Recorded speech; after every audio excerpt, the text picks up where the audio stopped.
Chapter 1. Stop letting your thoughts run the show. Your mind is loud. It never stops talking. It tells stories that aren't real. It creates problems that don't exist. It makes you live inside fears that haven't even happened. And if you don't control it, it will control you. That's the truth most people never face. They think they're their thoughts. They think every voice in their head is truth. It's not. It's noise. It's habit. It's the brain doing what it's always done, reacting, predicting, worrying. You are not your thoughts. You are the one who decides which thoughts deserve power. That's the key. Every single day, your mind will offer you a menu of emotions. Doubt, fear, anger, guilt, regret. Most people sit down and eat everything that's served. The strong ones push the plate away. They choose what they feed their mind. You have a choice. You always have a choice. When an athlete misses a shot, they don't let the thought control them. They reset. They breathe. They focus on the next play because they know something you've forgotten. Focus is a decision. Emotion is optional. Reaction is a choice. That's what separates a professional from an amateur. Not talent, not luck, control, mental control. When you let your thoughts run the show, you hand over your power. You stop acting and start reacting. You start chasing what the mind says instead of what reality demands. You don't need to silence your thoughts completely. You need to command them. You need to learn how to step back and observe them without obeying them. Because the moment you can watch a thought without reacting to it, you win. Here's what that looks like in real life. You wake up and your mind says, I don't want to work today. I don't feel good enough. I'm tired. Stop. Don't argue. Don't obey. Just observe. That's your brain doing what it does, testing your control. You respond with truth. You hear me, but I decide what happens next. That's how you take your power back. The person who learns to respond instead of react is unstoppable. The person who learns to separate identity from emotion becomes unbreakable.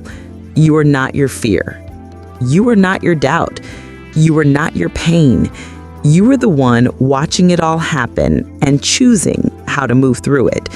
That's the muscle you build every time you don't let emotion take the wheel. Let's be clear. Control doesn't mean you feel nothing. It means you decide what to do with what you feel.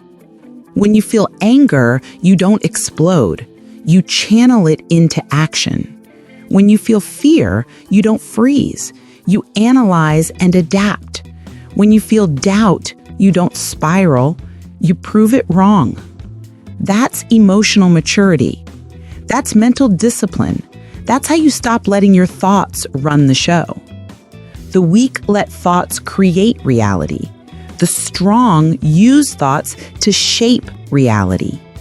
Your mind is like a wild horse. If you don't hold the reins, it'll drag you through the mud.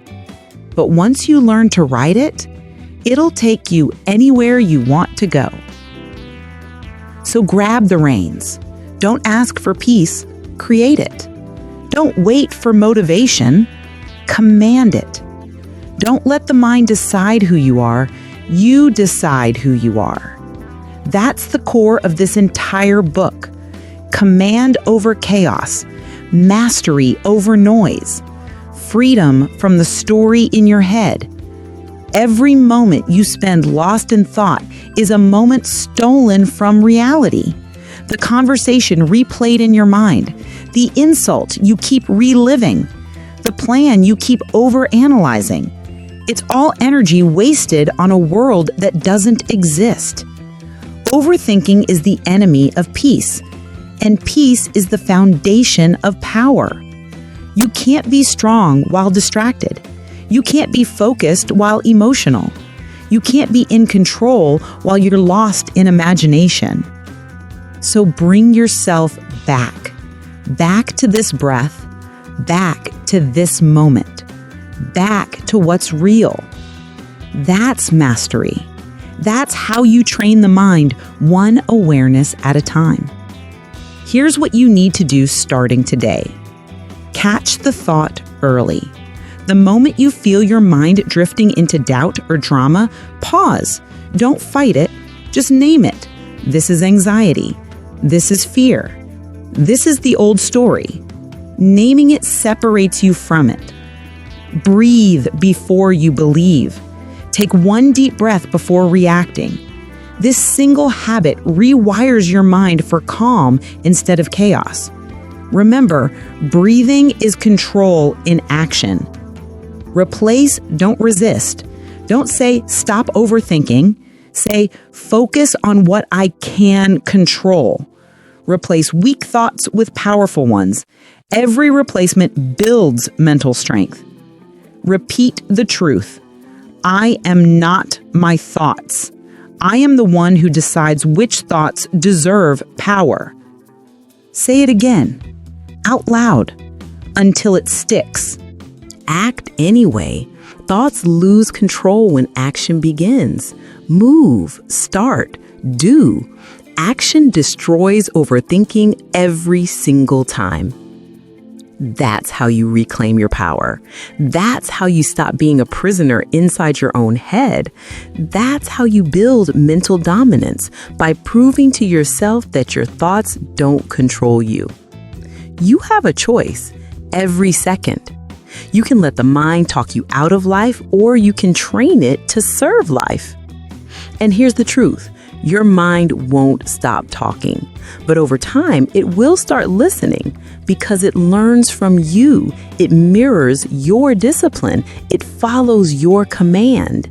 That's what mastery looks like. So remember this mantra. Say it often, especially when the noise gets loud. I am not my thoughts. I am the one who decides which thoughts deserve power. That's the foundation. That's your mental armor. And every time you practice it, your control gets stronger. You are the observer. You are the commander. You are the master. Don't let your mind run the show. Teach it who's in charge, because the world won't respect someone who can't even control their own head. Master yourself first, and everything else becomes clear. You've just taken your first step toward mental command. You've learned to separate identity from thought, reaction from decision, noise from truth. That's power most people never develop. You mastered awareness. Next, we master control, because knowing isn't enough. Acting on it is everything. You mastered your thoughts. Now, let's talk about your emotions. Chapter 2. Control is a habit, not a feeling. You want control? Stop waiting to feel like it. Because control doesn't come from feeling, it comes from training. It's not emotional, it's mechanical. It's built through repetition, not inspiration.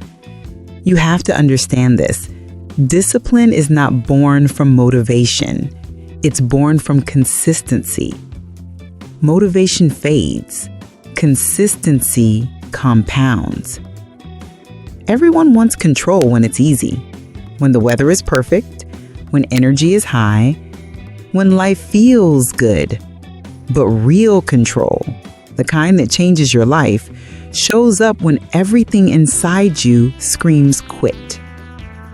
That's when control counts. That's when control is built. That's when character is formed. You don't need to feel ready. You need to act ready. That's the key. Let's make this brutally clear. Control is a habit. It's the decision you repeat when no one is watching. It's doing what you said you would do long after the mood you made the promise in has left.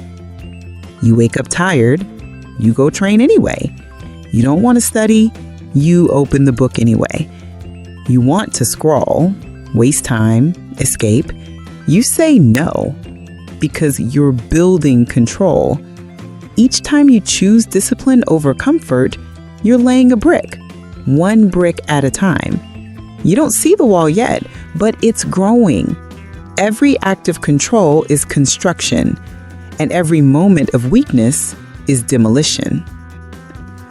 So ask yourself daily, are you building or destroying? Are you training your control or your excuses? You have a choice, always. Look at the elite, soldiers, athletes, CEOs. They aren't superhuman. They're consistent. They've repeated control until it became reflex. Think about a soldier in the field. Bullets flying, chaos everywhere, heart pounding, adrenaline spiking, and yet steady breath, clear movement, calm decisions. Why? Because they trained control until it replaced emotion. They didn't feel brave. They acted brave. They didn't feel calm. They became calm through repetition. That's the formula. Action first, emotion follows, not the other way around. You don't control your mind by talking to it. You control it by training it.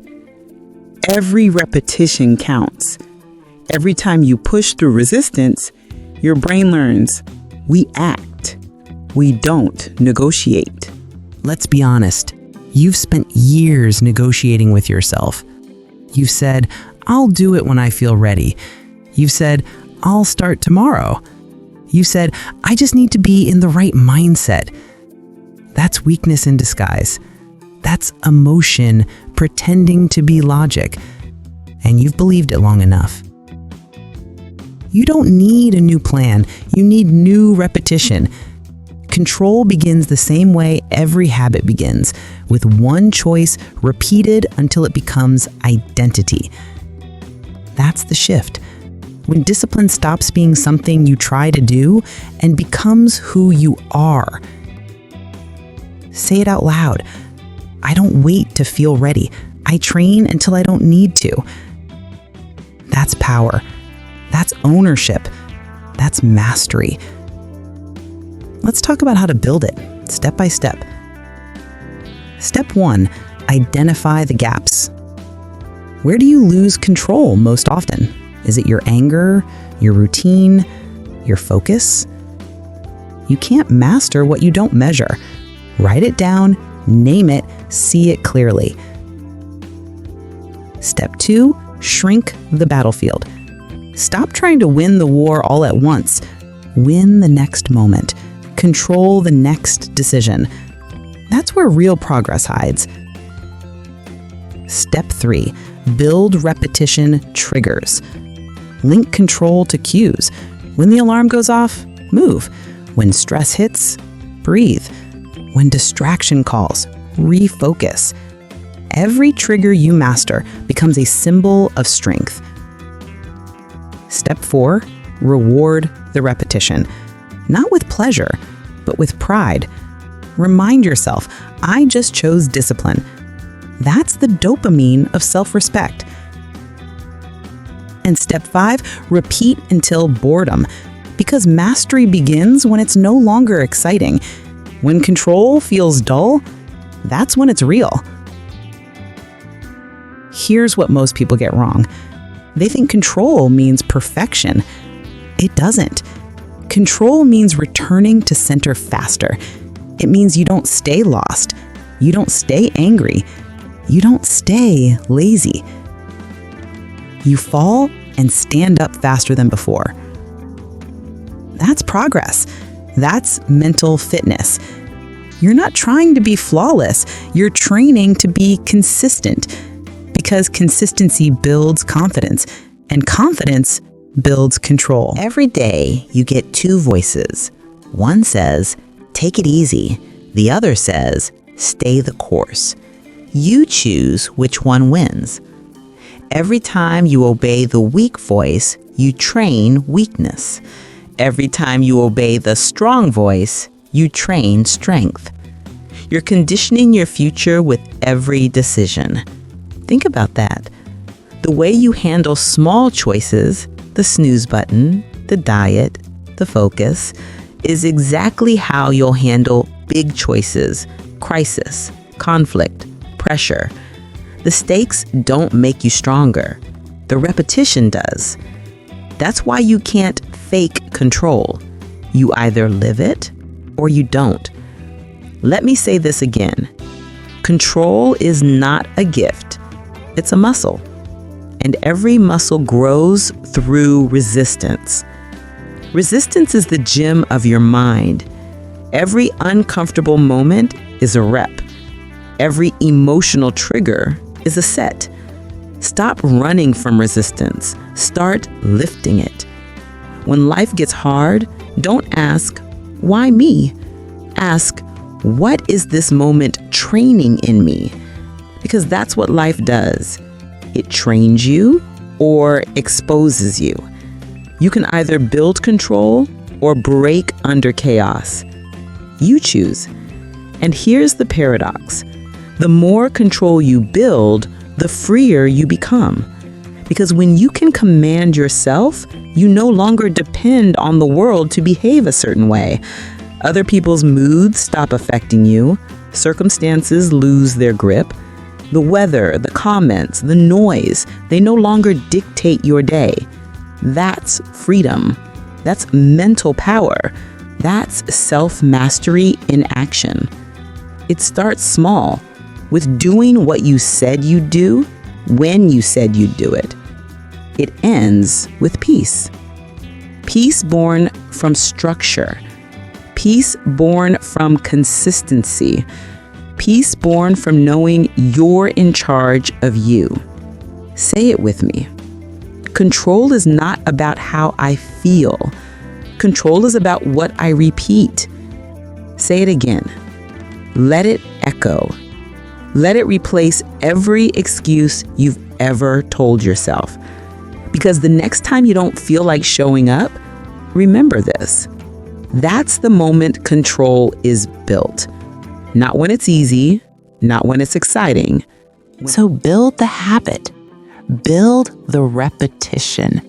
Build the muscle of control. Because when the world tests you, when emotions rise, when chaos hits, you won't crumble. You'll respond with precision, with calm, with quiet power. Control will no longer be something you chase. It will be something you are. You've learned that control isn't a feeling. It's a system. It's a ritual. It's a lifestyle. And when you master that, your emotions start following your lead, not the other way around. You've built the habit of control. Now let's make that control untouchable. You mastered your actions. Next, we master your emotions. So how do you change it?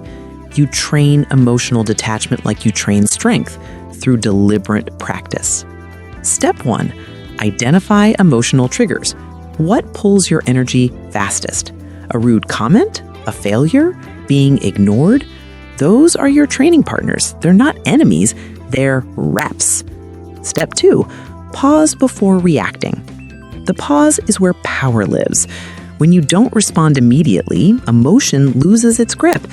One breath can save you from 100 regrets. Step 3. Label it, don't live it. Say to yourself, this is frustration. This is anger. This is disappointment. By naming it, you step outside it. You move from being the emotion to observing it. Step 4, redirect the energy. Emotion is raw fuel. Turn it into action. Channel anger into progress. Channel fear into preparation. Channel pain into purpose. Emotion is energy. You decide where it flows. Let's make this real. When someone insults you, you can react, argue, and waste hours. Or you can pause, breathe, and walk away with composure. You think silence is weakness? No, silence is control. It's the loudest form of power because it says, you don't move me. And that's exactly what power is. The ability to stay unmoved while everyone else overreacts. You don't need to prove you're right. You need to prove you're in control. That's how the powerful move. That's how the disciplined win. Detach doesn't mean disconnect from life. It means you stop making emotion your master. You stop letting small things dictate your state. You stop letting external chaos control your inner calm. You stop giving energy to people who haven't earned your attention. You stop overvaluing what doesn't matter. That's detachment. It's not arrogance, it's focus. It's not distance, it's discipline. Here's a hard truth. Most people can't build anything lasting because they can't stay calm long enough to finish. They start strong, get emotional, and quit. They let temporary feelings destroy permanent goals. Anger makes them walk away. Fear makes them stall. Doubt makes them freeze. That's what happens when you let emotion make the call. You want to change your life? Start making decisions that survive your moods. Say it again. Make decisions that survive your moods. That's mastery. Chapter 3. Detach emotion. Increase power. You want real power? Then stop letting emotions drive your decisions. Because emotions lie. They exaggerate. They distort the truth. They make small problems look massive, and massive problems feel personal. If you don't learn to detach from emotion, you'll spend your life reacting instead of leading. Detachment isn't coldness. It's clarity. It's not about feeling nothing. It's about not letting feelings run your life. That's the key. Emotional control doesn't mean you suppress what you feel. It means you command what you feel. You use emotion like fuel, not fire. You don't need to be numb. You need to be neutral. Neutral doesn't mean weak. It means steady. It means balanced when everyone else is breaking. And that steadiness, that neutrality, is what gives you power when others lose theirs. Think about it. A CEO facing a financial crisis can't panic. If he reacts emotionally, he makes rash decisions that destroy millions. The one who stays detached, who breathes, analyzes, and responds with reason, saves the company. That's the difference between leadership and collapse. Or look at a soldier in combat. Fear is normal, but if fear controls him, he freezes. If he detaches, just enough to focus, he survives. That's what detachment does. It gives you access to your logic, your awareness, your intelligence when everyone else loses theirs. You have a choice. You can be emotional or you can be effective. Not both. Here's the truth. Most people are emotional addicts. They chase drama, conflict, attention. They don't even realize it, but their body is addicted to emotional spikes. They need something to react to. They need someone to blame. They need chaos to feel alive. But chaos doesn't make you alive. It keeps you weak. Every time you take the bait, you lose focus. Every time you overreact, you lose control. Every time you get offended, you lose energy. That's the tax of emotion, and you've been paying it for years. It takes practice, yes, but more than that, it takes awareness. Every emotion has a pattern. Anger rises, peaks, and fades. Fear spikes, then weakens. Sadness swells, then releases. If you can outlast the peak, you win. If you can wait 10 minutes before reacting, you'll respond from strength, not weakness. Time neutralizes emotion. Use time as your weapon. That's what emotionally strong people do. They let emotion pass before they act. You must also learn this. Detachment isn't something you turn on once. It's something you live inside of. Wake up detached. Work detached. Train detached. not robotic, just focused. You still feel, but you don't follow every feeling. You observe, you adjust, you act. Because feelings fluctuate, but purpose doesn't. When you live from purpose, emotion becomes background noise. That's when your mind starts serving you instead of sabotaging you. Let me say it another way. Emotion screams, purpose whispers, and the world belongs to the ones who can hear the whisper over the noise. So stop chasing emotional highs. Start building emotional control. Every moment of silence strengthens you.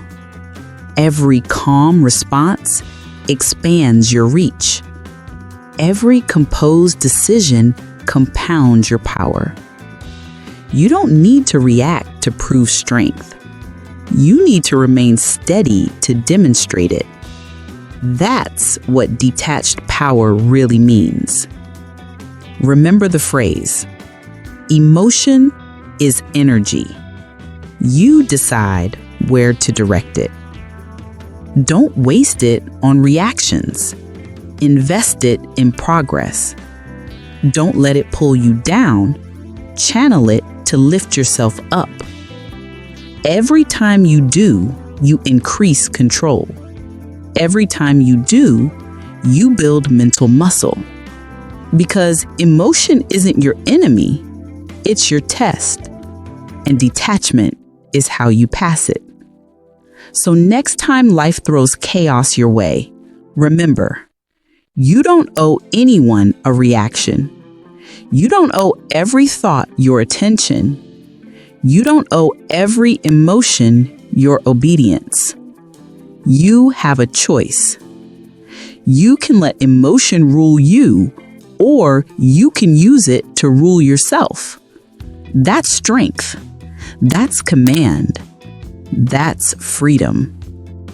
You've now learned the power of emotional detachment, the art of staying calm while the world burns, the art of holding focus when others lose themselves. You've built control of thought. You've built control of emotion.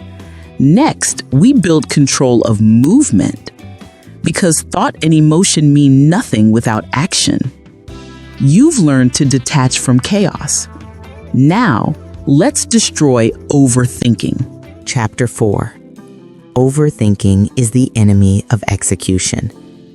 Overthinking is a silent killer. It kills speed.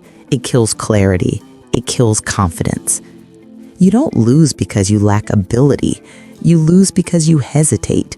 You wait for perfect timing. You wait for certainty. You wait for the right feeling to show up before you act. But here's the truth. That feeling never comes. There is no perfect moment. There is only now. Every second you spend thinking about doing it is a second stolen from actually doing it. You have to understand this. The mind will always find a reason to wait. That's its job, to protect you, to keep you safe. But safe rarely means successful. Safe means small. Safe means stuck. You are not here to live safely. You are here to live deliberately. That's the difference between the ones who dream and the ones who execute. Dreamers built castles in their head. Executors built foundations under their feet. You have to choose which one you want to be.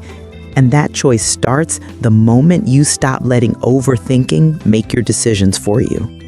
The loop of hesitation. Overthinking is not intelligence. It's fear wearing a smart mask. You convince yourself that you're planning, but really you're avoiding. You convince yourself you're analyzing, but really you're delaying. That's the truth no one wants to say out loud. Overthinking is procrastination with polish. You don't need more information, you need more action. Think about the greatest athletes, artists, and entrepreneurs. They don't freeze in thought, they move in faith. They act, adjust, learn, act again. That's how momentum is built. Execution creates clarity, not the other way around. You learn faster by doing than by thinking. Every great performer knows this. If you wait until you're ready, you'll wait forever. The cost of delay. Overthinking costs you more than time. It costs you confidence. Every time you hesitate, you send a signal to your brain that says, I don't trust myself. And your brain listens. It starts to believe it. You weaken your own self-belief one hesitation at a time. That's why people who overthink end up exhausted. They're fighting wars that only exist in their heads. You can plan for years, but the battlefield doesn't care about your plans. It cares about your presence. When it's time to move, move.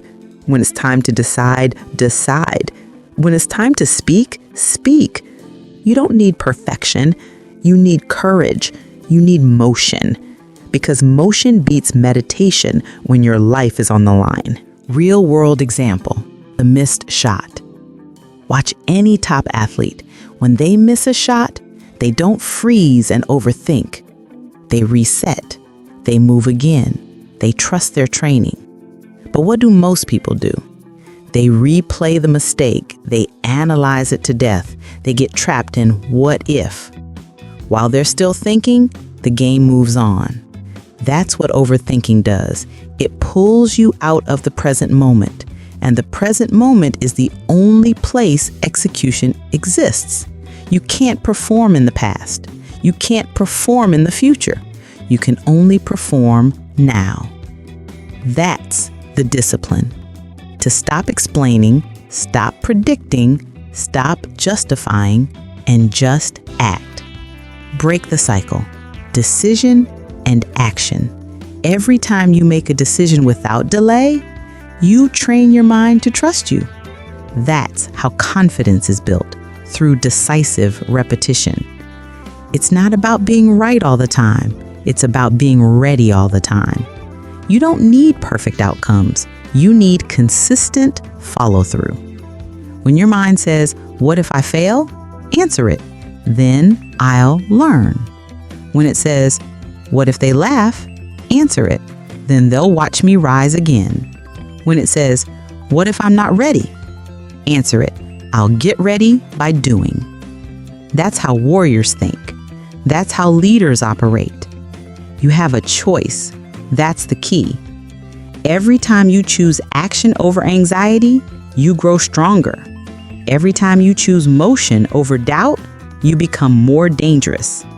That's not arrogance, that's evolution. The mind versus the mission. The mind is clever, but the mission is clear. Your job is to move the mission forward even when your mind hesitates. The mission doesn't care if you're tired. The mission doesn't care if you're scared. The mission only moves when you do. So stop negotiating with hesitation. You don't need to feel good to move forward. You need to move forward until it feels good. That's discipline. That's control. That's what separates the average from the unstoppable. Repetition and reinforcement. Say this out loud. I act before my fear grows. Repeat it. I act before my fear grows. That's how you end the habit of overthinking. You starve it. You don't argue with it. You don't explain yourself to it. You don't reason with it. You simply act before it expands. Every overthought moment is a stolen opportunity. Every delayed decision is a doorway that closes a little faster. Stop waiting for peace to act. Act and peace will follow. That's how execution works. That's how control is built. You have to learn to value progress over perfection. You can fix mistakes. You can't fix hesitation. Practical training. The 3-second rule. Here's how to start killing overthinking today. When an idea hits, count down from 3 and move. 3, 2, 1, go. No debate, no delay, no permission, just movement. You train decisiveness by making it automatic. You remove the gap between thought and action. Do it in small things first, making a call, writing the message, starting the task, then expand it to big decisions. You'll start to notice something powerful. The less time you spend thinking, the more you start accomplishing. The more you execute, the quieter the noise becomes. Action silences doubt. Action builds certainty. Action is freedom. That's how you master the mind. That's how you master your life. Final drive. You don't need another plan. You don't need another opinion. You need to move. Overthinking is the enemy of execution. It kills dreams before they're born. The cure isn't more thought. It's more action. You have to act while afraid. You have to move while uncertain. You have to build momentum before motivation. That's how warriors live. That's how disciplined minds dominate. You are not your hesitation. You are the decision that breaks it. So when the noise starts again, when the doubts return, when your mind says wait, you say no, now. That's mastery. That's execution. That's the moment you take your mind back. Transition. You've learned how to silence the noise and act in spite of it. Now it's time to talk about the force that sustains every great performer. Focus. You've learned to act. Now you must learn to stay. Chapter 5. Focus is a muscle. Train it every day. Focus is not a gift. It's not talent. It's not luck. Focus is a muscle. And like any muscle, it weakens when you neglect it. It strengthens when you train it. Most people say they want success, but they can't focus for 5 minutes without grabbing their phone. They say they want clarity, but they live distracted, scattered, and reactive. You can't build an elite life with a scattered mind. You can't execute powerfully when your attention is fractured. Focus is the foundation of discipline. Without focus, you start everything and finish nothing. Without focus, you move but never arrive. Without focus, you live busy but not productive. You must train focus the same way you train your body, daily, intentionally, consistently. Because in a world designed to destroy your attention, focus is your greatest advantage. The modern war for your attention. Every app, every screen, every notification is built to steal your focus. They want your time, your clicks, your mind. They want you scrolling instead of building, reacting instead of creating. You must realize your attention is currency. And right now, most people are broke. The average person checks their phone over 100 times a day. That's not a statistic, it's a symptom. A symptom of mental weakness, not because they're bad people, but because they've forgotten how to control where their mind goes. You have to decide, will you be the product of distraction or the master of attention? That's your line in the sand. That's the daily battle. The discipline of focus. Focus begins with discipline, not motivation. You don't need to feel inspired to focus. You need to build habits that eliminate options. Discipline says, I don't need to check everything. I need to finish something. Discipline says, I don't chase everything. I stay with what matters. Focus is not about doing more. It's about doing less, better. You have to remove noise. You have to simplify your environment. You have to protect your attention like a warrior protects his weapon. Because if you lose your focus, you lose your edge. And when you lose your edge, you start living reactively instead of intentionally. That's how mediocrity begins, not with failure, but with distraction. Chapter 5. Focus is a muscle. Train it every day. Focus is not a gift. It's not talent. It's not luck. Focus is a muscle. And like any muscle, it weakens when you neglect it. It strengthens when you train it. Most people say they want success, but they can't focus for 5 minutes without grabbing their phone. They say they want clarity, but they live distracted, scattered, and reactive. You can't build an elite life with a scattered mind. You can't execute powerfully when your attention is fractured. Focus is the foundation of discipline. Without focus, you start everything and finish nothing. Without focus, you move but never arrive. Without focus, you live busy but not productive.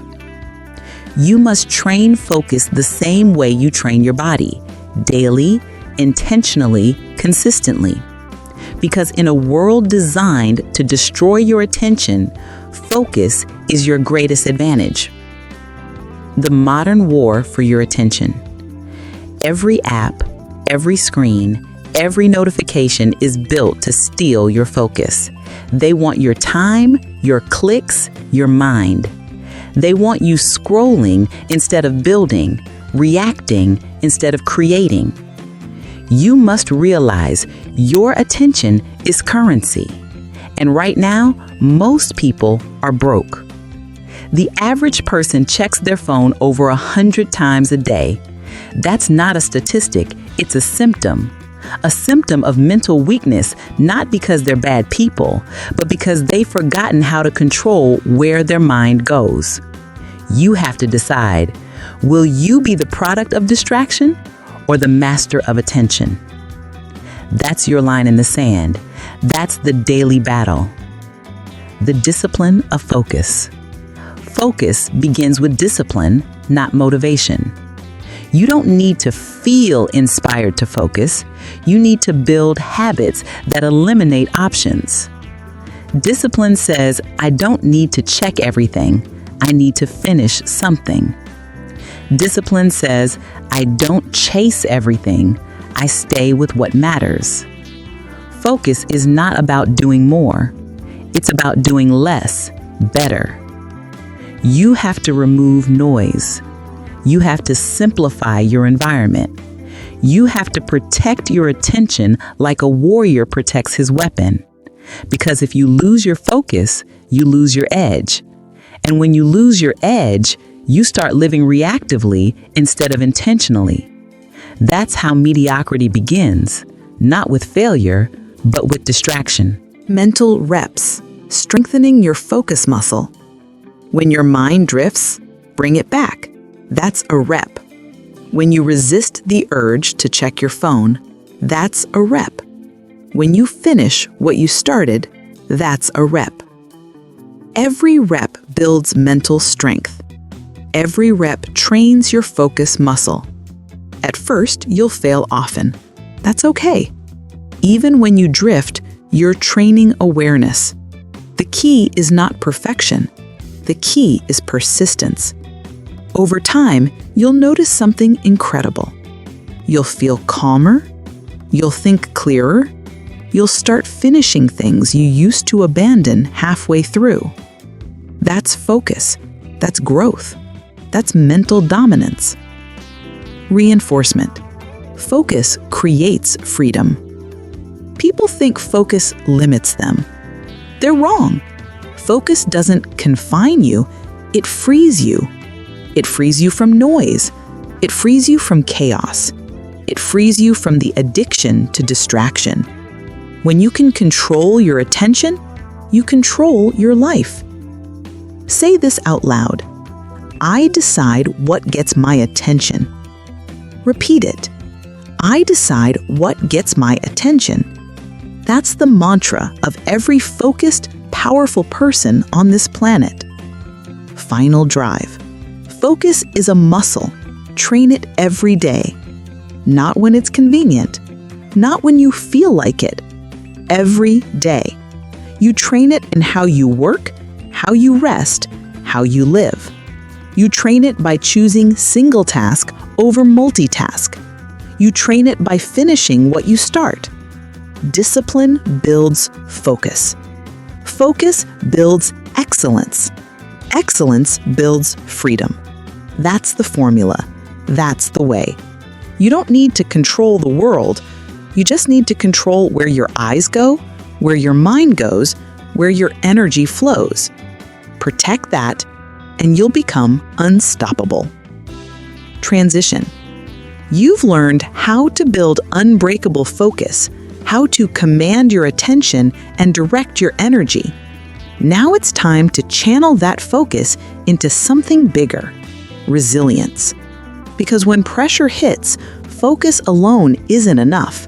You need endurance. Chapter 6. Pressure is a privilege. Use it or break under it. Pressure exposes truth. It reveals who's prepared and who's pretending. It separates the committed from the comfortable. You can't run from pressure. You can only decide what it means to you.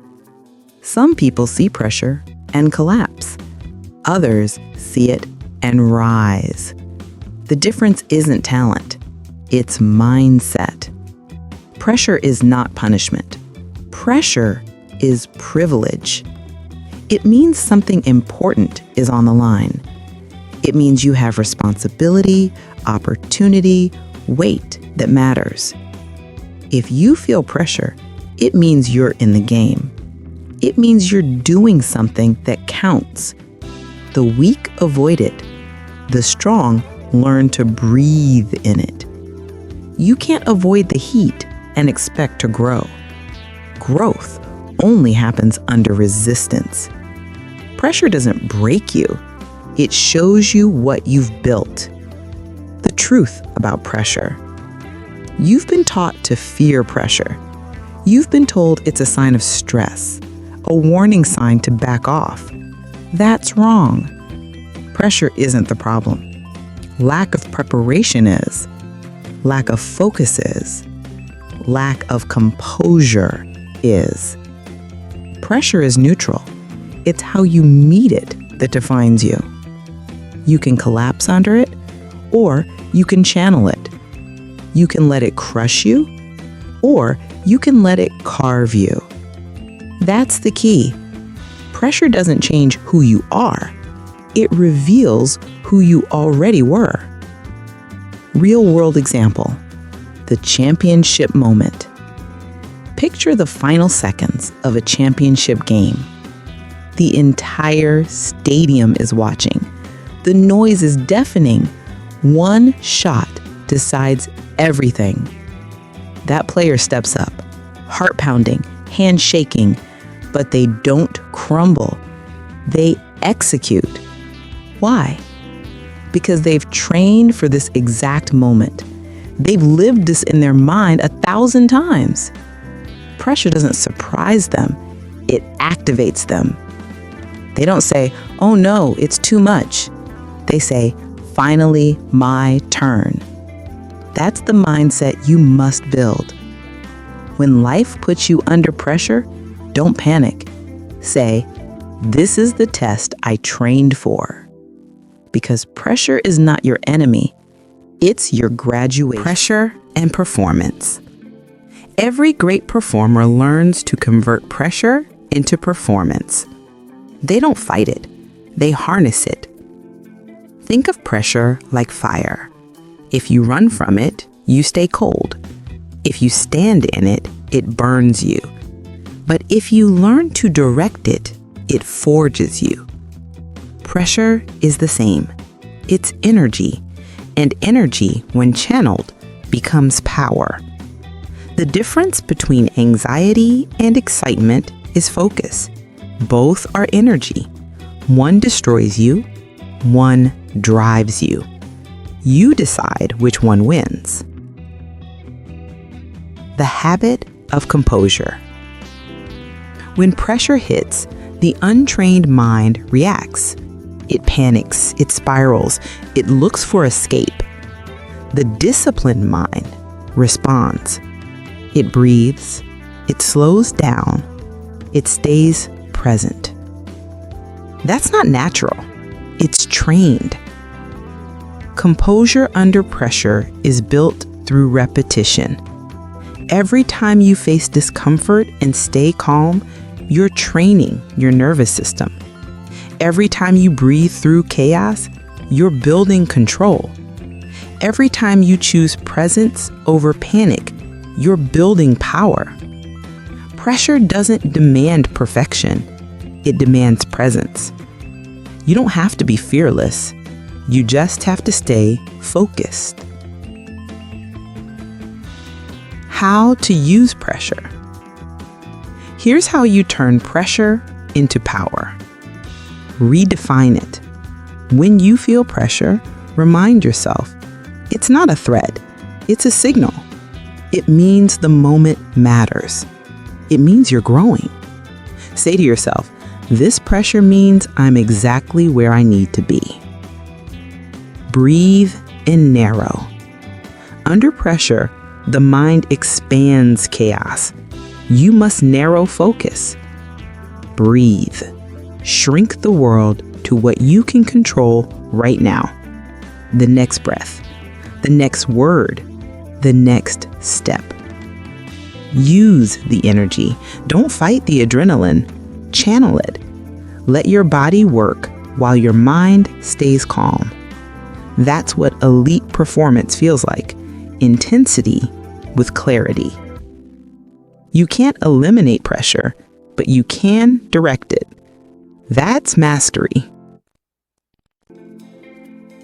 The weak avoid it. The strong seek it. Because challenge builds capacity. Every time you choose pressure, you expand what you can handle. That's how resilience grows. That's how leadership forms.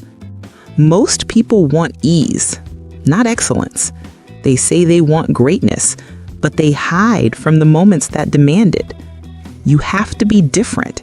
You have to see pressure as the path. You have to love the weight because it means you're trusted with something heavy. You have a choice. That's the key. Run from pressure and you stay fragile. Run toward it and you become unbreakable. Repetition and reinforcement. Pressure is not my enemy. Pressure is my opportunity. You have to train that belief until it becomes instinct. When you feel your chest tighten, when your thoughts race, when the stakes rise, you don't retreat, you reset. That's what separates the amateurs from the professionals. Amateurs avoid the moment. Professionals own it. You are training for that moment every single day. Every deadline, every challenge, every uncomfortable conversation. Pressure is your gym. It's where your mental muscle grows. The gift of weight. Stop wishing for things to be lighter. Start getting stronger. If you want an easy life, you'll get a weak mind. If you want a strong mind, you'll need a hard life. Pressure isn't here to punish you. It's here to prepare you. It's the weight that makes the warrior. It's the heat that makes the steel. Don't say, why me? Say, train me. That's the mindset that changes everything. Final drive. Pressure is a privilege. It means you have something worth protecting, something worth fighting for. Don't pray for less pressure. Pray for more strength. Because every ounce of pressure you face is a chance to rise higher. You will break under pressure only if you believe it's meant to break you. But if you believe it's meant to build you, you'll grow under it, rise through it, and dominate because of it. Remember this: pressure doesn't test the weak. It reveals the prepared. And you're not here to escape it. You're here to master it. That's what mental toughness looks like. That's what emotional control feels like. That's what quiet discipline sounds like. You have a choice. Use the pressure or break under it. Decide which one defines you. Transition. You've learned how to turn pressure into your fuel, how to breathe through the heat and stand strong when most fold. Now it's time to master what comes next. Patience.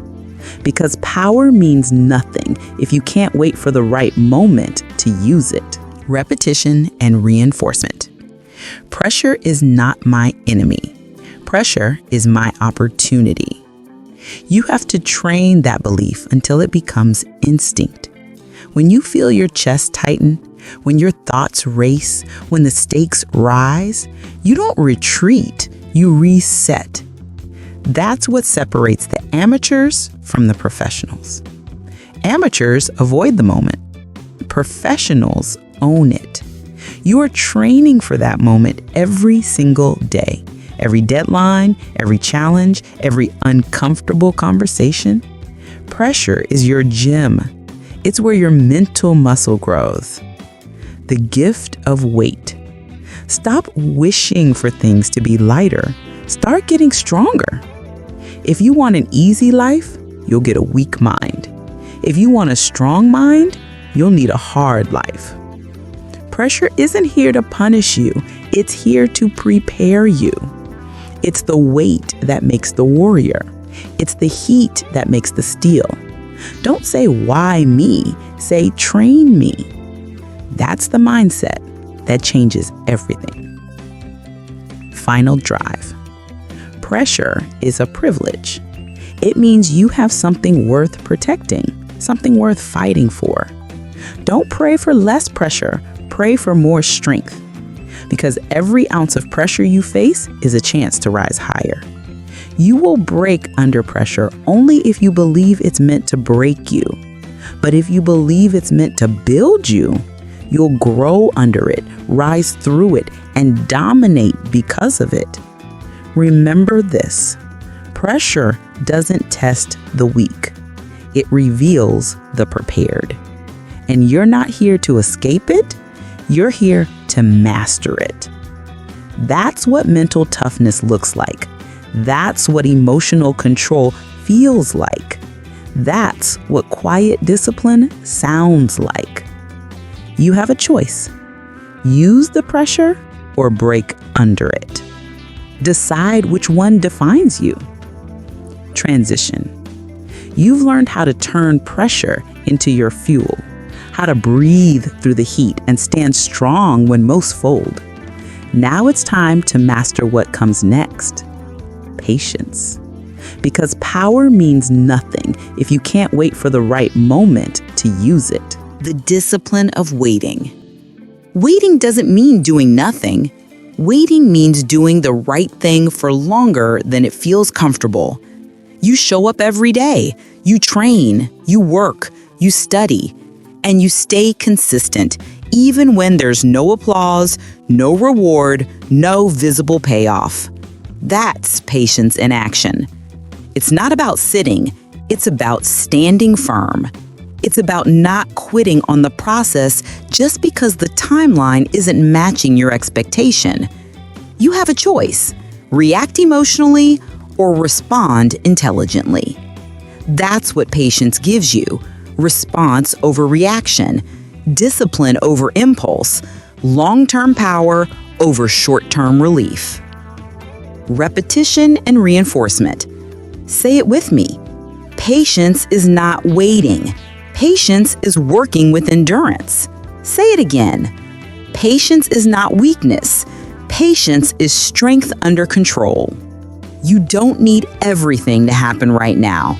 You need it to happen at the right time. Timing is power. Timing is precision. And precision only comes through patience. You don't plant a seed and dig it up every day to see if it's growing. You water it. You tend to it. You trust the process. That's the mindset of mastery. Trusting the unseen, believing in the work, and waiting with discipline, not desperation. Why most people fail. Most people fail because they quit during the quiet season. They can't stand silence. They mistake stillness for stagnation. They confuse not yet with never. But that silence is sacred. That silence is the forge. That's where strength builds when no one's watching. When you're patient, you're dangerous because nothing can rush you, nothing can distract you, nothing can make you quit early. Impatience is emotional weakness. Patience is emotional intelligence. The impatient person loses control the moment results don't show up. The patient person stays grounded because they know the result will come when the work is ready. The real power of timing. You can do the right thing at the wrong time and still fail because timing matters. Patience gives you timing. It gives you rhythm. It gives you restraint when everyone else is reacting. It's what keeps warriors from swinging too soon, what keeps investors from selling too early, what keeps leaders from breaking under pressure. You don't get timing by luck. You get it through patience. Because patience gives you the distance to see clearly, to pause, to breathe, to act when it actually matters. You can't master your mind without mastering time. And patience is how you do it. How to build patience. Here's how you train it like a muscle. Delay gratification intentionally. Skip the easy reward. Earn the harder one. Don't reach for dopamine. Reach for discipline. The more you delay comfort, the stronger your will becomes. Detach from the clock. Stop measuring everything by speed. Ask instead, am I becoming better? Progress has no deadline. It has direction. Practice stillness daily. Sit with silence. Breathe through boredom. You'll learn how to quiet the mind that screams for action. Stillness is not laziness. It's clarity. You can't rush strength. You build it, one deliberate repetition at a time. Patience and drive. The balance. Patience doesn't mean you slow down your drive. It means you control it. It means you channel your fire instead of wasting it. You can be patient and still hungry. You can wait calmly and still move aggressively. The goal isn't to lose urgency, it's to refine it, to direct it, to master it. The impatient person burns fast and fades. The patient one burns steady and wins. Remember, it's not about slowing down. It's about staying consistent, no matter how long it takes. That's the kind of patience that builds empires. Final drive. Patience is power, not because it makes you slow, but because it keeps you strong. When you learn to wait with discipline, no setback can break you. No delay can distract you. No obstacle can define you. You will move when the moment is right. You'll strike when you're ready. You'll endure when others quit. That's what makes patience unstoppable. It's not passive, it's precise. You are not losing time by waiting. You are gaining mastery by holding your ground. You have a choice: rush and regret, or wait and win. The strongest people aren't the fastest. They're the ones who can hold the line until the mission is complete. That's patience. That's power. That's how you master time instead of letting time master you. You've learned to control the clock, to wait with strength, not weakness. But now we turn to the next level of mastery. Focus under distraction. Because what good is patience if every notification, opinion, and fear pulls you off course? Chapter 8. Protect your focus. Guard your mind like a fortress. Your focus is your life. Where your focus goes, your energy flows. And where your energy flows, your results grow. That's why focus isn't just a skill, it's survival. The modern world is a battlefield for your attention. Every sound, every screen, every notification is a bullet aimed at your clarity. And every time you give in, you lose strength, you lose progress, you lose yourself. If you don't guard your mind, someone else will occupy it, and they'll use it for their goals, not yours. Your focus determines your future. Lose it, and you hand over control. Protect it, and you become unstoppable. That's the key. Focus is your fortress, and you must defend it daily. The reality of distraction. Let's be honest. You live in a world designed to keep you unfocused. Your phone vibrates, your mind wanders, your peace evaporates. You scroll for a second, and suddenly it's an hour. You react to every beep and buzz like a puppet on a string. You think you're choosing to check, but really you're being trained to obey. That's not freedom, that's conditioning, and it's costing you everything. Focus is freedom. Distraction is slavery. Every time you break your concentration, you lose momentum, you lose flow, you lose presence, you lose the power of now, the only place real progress happens. You have to reclaim your attention like your life depends on it, because it does. The fortress mindset. Think of your mind like a fortress. Inside those walls is everything sacred. Your peace, your purpose, your clarity. Outside those walls is noise, opinions, drama, negativity, distraction. Now ask yourself, who are you letting through the gate? You can't let every thought, every headline, every person walk into your mental space. That's not compassion. That's chaos. You need boundaries. You need walls, not to keep the world out, but to keep your focus in. The fortress mindset is simple. You control what enters. You control what stays. You control what gets power. No one has access to your peace unless you give it to them. That's power. Real-world example, the monk and the athlete. Think about monks and elite athletes. Different worlds, same rule. Focus first. A monk can sit still for hours without moving. An athlete can perform under noise, under pressure, under lights. Different environments, same discipline. They train their minds to stay centered no matter what happens around them. They know that focus is not about quiet surroundings. It's about a quiet mind. That's the difference between a professional and an amateur. An amateur waits for the perfect environment.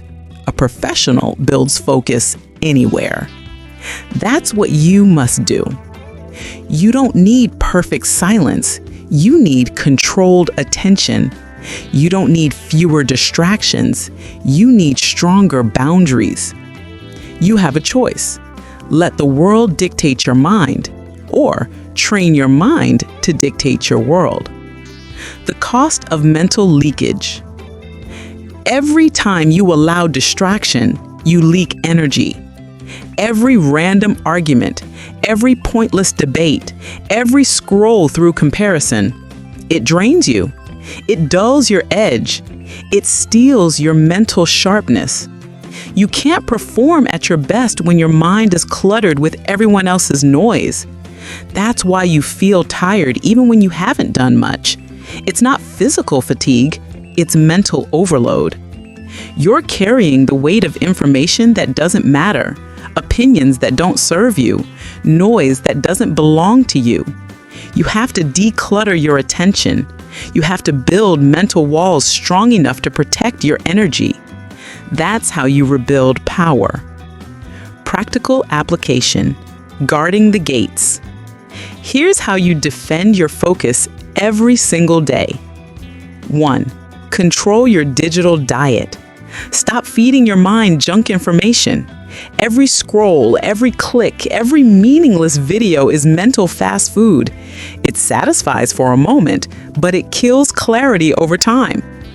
Be selective about what you consume. Feed your mind discipline, not distraction. 2. Schedule deep work. Protect sacred hours for focused creation.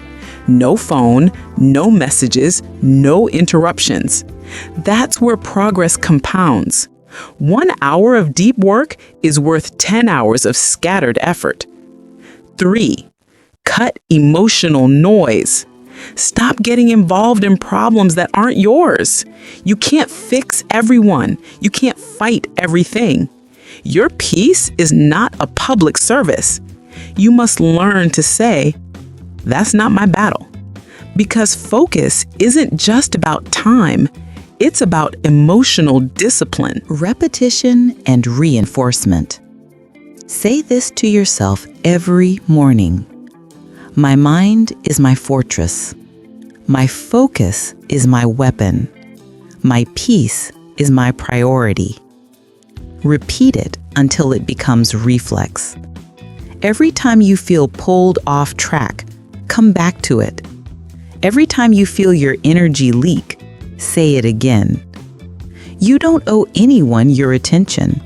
You don't owe anyone your peace. Only yourself discipline. That's the truth. Focus is not about being perfect. It's about being present. It's about learning to return your attention again and again to what matters. That's the real training. Mental warfare. The world will test your focus every day.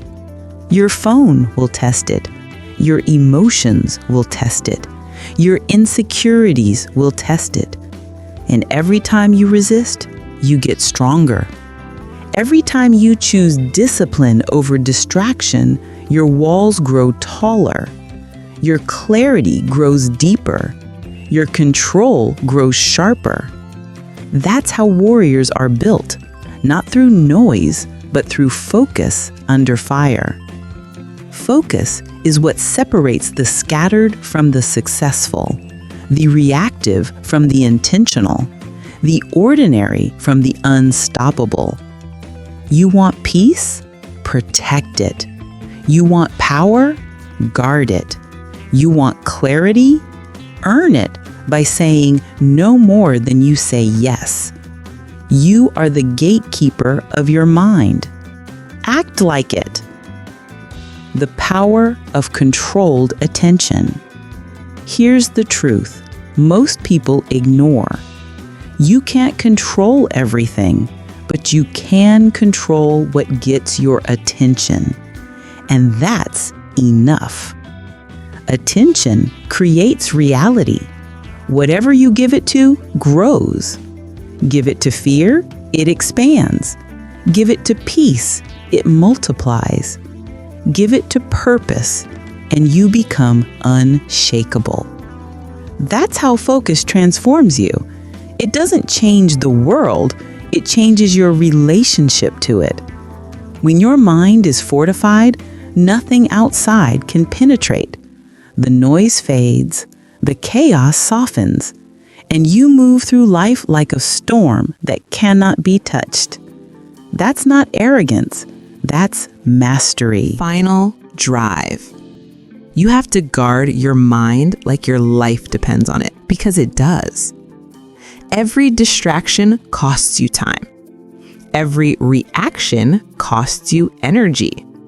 Every lost minute costs you momentum. Protect your focus like treasure, because it is. Stop letting the world drain what was meant to build you. Stop letting small things steal your big vision. Your mind is a fortress. Your focus is sacred. Your discipline is your weapon. You don't need to control everything. You just need to control what deserves your attention.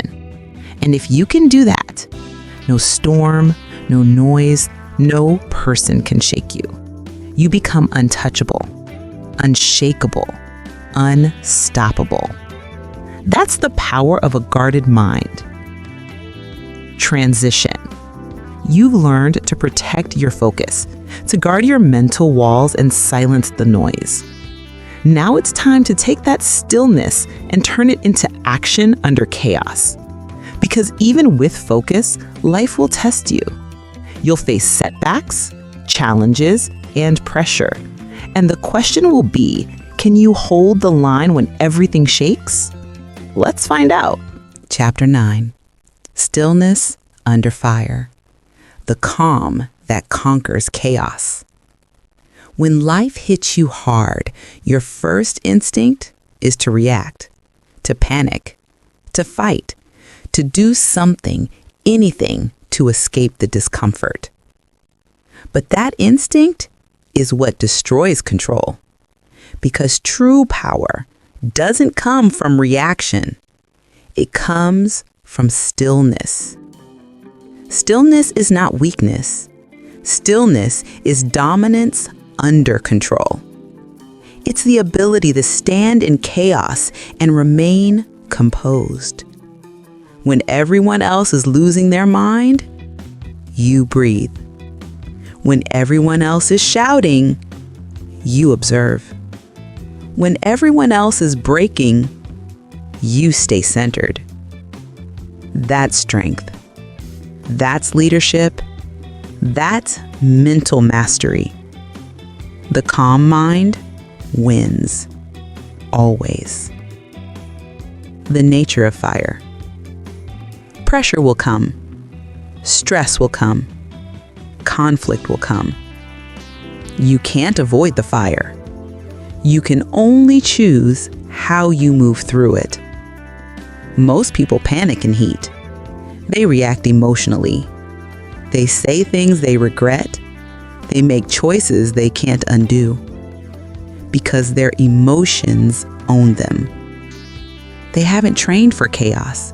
They've only trained for comfort. But stillness under fire is a learned skill. It's the ability to hold steady when everything screams for reaction. And that's what separates the grounded from the scattered. Real world example. The soldier and the storm. Imagine a soldier in the middle of battle. Bullets flying, chaos everywhere. If he panics, he dies. If he freezes, he dies. The only way to survive is through trained stillness, calm under fire, controlled breathing, precise movement. That soldier doesn't rely on emotion. He relies on discipline. He's learned to quiet the storm inside so he can handle the storm outside. That's what you must build. Calm is not found. It's trained. It's built repetition by repetition, moment by moment, until chaos no longer shakes you. You don't need to avoid pressure.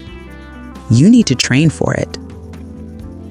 The power of controlled emotion. Stillness is not the absence of feeling. It's the mastery of feeling. You will still get angry. You will still feel fear. You will still face uncertainty. But emotion is only dangerous when it drives your behavior. When you feel fear, pause. When you feel anger, Breathe. When you feel panic, observe. You are not your emotions. You are the observer. You are the one who decides what gets power. That's the key. Control doesn't mean suppression. It means direction. You take the emotion, you channel it, you move through it with precision. You don't let the storm steer you. You steer through the storm. The training of stillness. Here's the truth. Stillness isn't built in comfort. It's forged in chaos. You can't meditate your way to strength without testing it in fire. You must practice calm in pressure. When someone attacks you verbally, hold silence. When something goes wrong, don't react instantly. When the plan falls apart, breathe before you speak. That pause is your power. That space between trigger and reaction, that's where leadership lives. Stillness doesn't mean you don't act. It means you act with precision, not panic.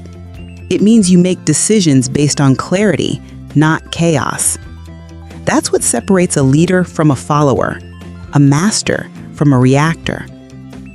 Repetition and reinforcement. Say this again and again. I am calm under fire. I don't react, I respond. My stillness is my strength. You have to burn these phrases into your nervous system until they become instinct. Every time you face chaos, repeat them. Every time your heart races, repeat them. Every time your emotions flare, repeat them.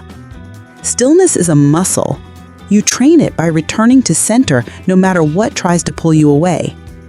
You will feel the storm, but you don't become it. You remain the eye of the hurricane, quiet, aware, powerful. That's mastery. The enemy is emotional impulse. Your enemy isn't chaos, it's impulse. It's the part of you that needs to react right now, that demands to fix, explain, fight, defend. Impulse kills focus. Impulse kills progress. Impulse kills peace. Stillness protects all three. The moment you stop reacting, you start controlling.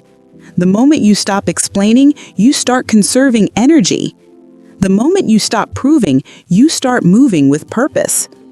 The world wants to drag you into emotional wars. Refuse to fight battles that don't build you. That's what calm does. It gives you control over your energy, your words, your direction. That's power most people never develop. Practical training. How to build calm. Breathe before you react. Before you speak, before you type, before you respond, breathe.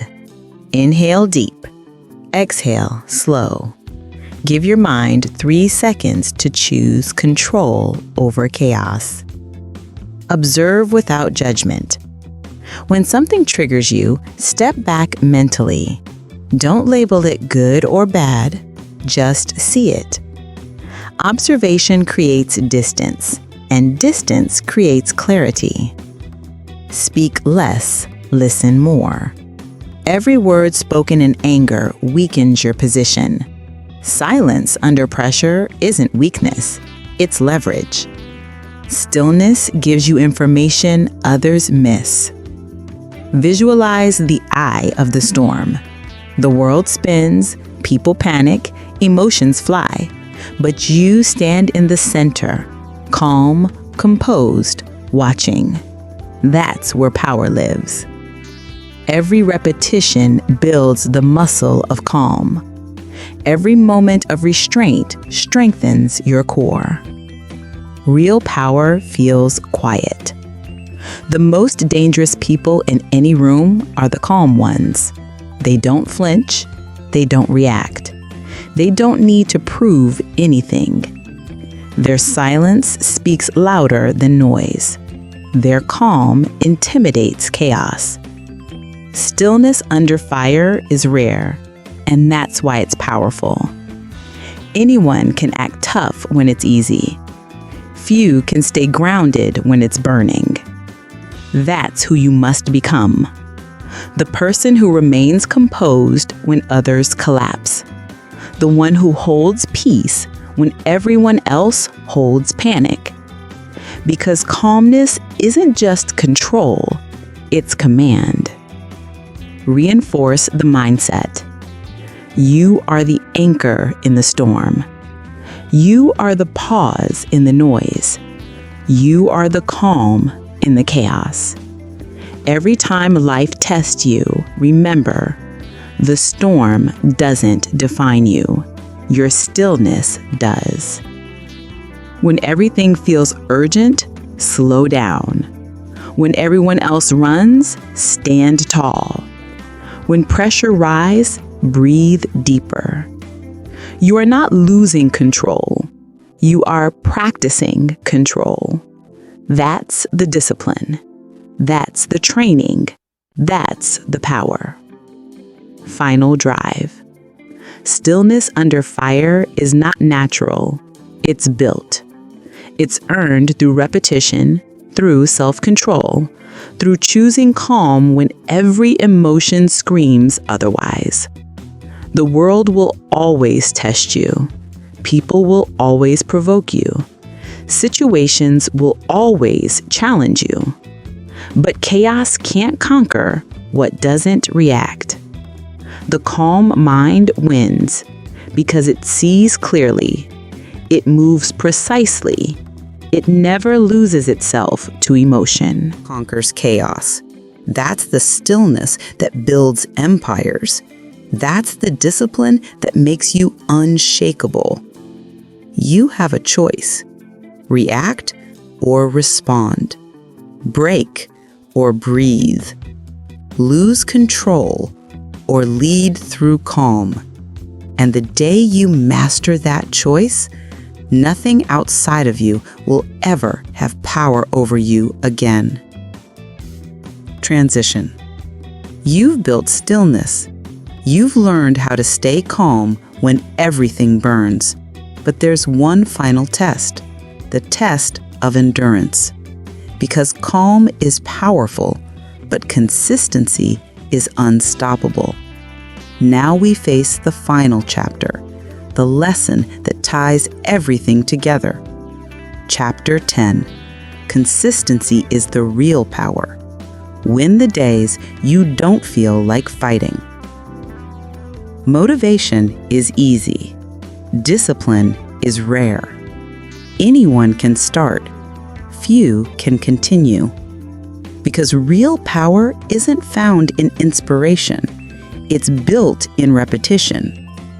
It's what you do after the excitement dies, when there's no applause, no energy, no reward. That's where winners are made. The truth? You won't always feel like fighting. You won't always wake up ready to dominate. Some days, your mind will resist. Your body will rebel. But that's the exact moment when power is tested. Because consistency doesn't care about mood. Consistency is doing what's required, not what's convenient. The illusion of motivation. Most people wait to feel ready. They think success requires motivation, a spark, a perfect morning, a great playlist, or the right quote. But the world doesn't reward those who wait for feelings. It rewards those who move through them. Motivation is a guest. It visits, it leaves, it returns when it wants. If you rely on it, you stay weak. Consistency, on the other hand, is a system. It's the machine that runs whether you feel like it or not. It's the brushing your teeth of discipline. Automatic, emotionless, non-negotiable. That's the shift. You stop chasing motivation and start building systems. You stop asking, do I feel like it? You start saying, I do it because I said I would. That's power. That's what separates the driven from the distracted. The emotional battle. Let's be honest. There will be days you feel empty, days where nothing excites you, days where even the smallest task feels like climbing a mountain. And that's when the real test begins. Those days are where average people fall apart because they obey feelings. But the strong ones, the consistent ones, they don't obey feelings. They obey standards. They've already decided who they are long before the hard days arrive. And when those days come, they show up anyway. The compound effect of small wins. Here's what most people never understand. Consistency compounds quietly. You don't see results for a while. You feel stuck. You feel unseen. You think it's not working. But one day, everything shifts. The results appear all at once. The people who doubted you start asking how you did it. That's the magic of time. Time amplifies the consistent and exposes the inconsistent. It's not about doing everything perfectly. It's about never quitting when it's imperfect. That's why consistency beats intensity. Intensity burns fast. Consistency endures. How to stay consistent even when you don't feel like it? Lower the resistance. On hard days, don't aim for perfection. Just start. 5 minutes. One small task. Momentum is built in motion, not in planning. Build a ritual, not a routine. Routines break when life changes. Rituals survive because they're tied to identity. You don't go to the gym. You are the person who trains daily. Track wins, not feelings. Keep a journal. Mark the days you showed up, even if you did the bare minimum. That list becomes your proof of resilience. Detach from outcomes. Focus on consistency, not perfection. You can't control instant results, only repeated effort. Reward discipline, not excuses. Every time you push through resistance, remind yourself, I am building power. Every skipped excuse adds a layer of strength you'll use later. The mental switch. At some point, consistency stops feeling like effort. It becomes identity. You no longer try to be disciplined, you are disciplined. You no longer need motivation, you embody momentum. That's when life changes, because consistency is not just about performance, it's about transformation. You stop negotiating with yourself. You stop restarting. You stop doubting.